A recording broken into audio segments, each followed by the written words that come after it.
Michael Nizo, originally from Island of Kauai. Try to inspire and educate through my art, yeah. This was in 2012, and Dr. Neil Scott taught me how to operate and manufacture products on the laser machine and the CNC machine. 2015, I moved out to Puna, and since then I've been growing my business and making stuff to inspire other people.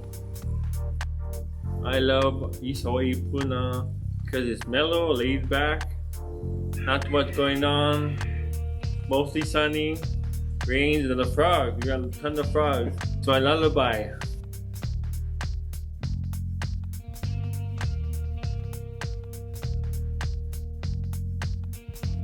I make cutting boards, tea trays, lamps, ornaments, earrings, serving boards, all kind of things, all kind of trinkets. Having fun creating. I do the multiple puzzles of each island, and then I do a kalo puzzle or kaloa.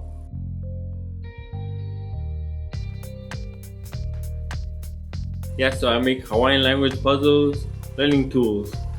To educate Keiki, my mom was a Hawaiian language teacher writing curriculum for preschools, Hawaiian language preschools. I started helping her make tactile tools, tactile puzzles for kids to learn. Next thing you know, parents, the other teachers, other principals started contacting me wanting more product. I make art to inspire, educate, and teach about our culture, share about our culture, and yeah, give people proper information and let people learn and share in our culture.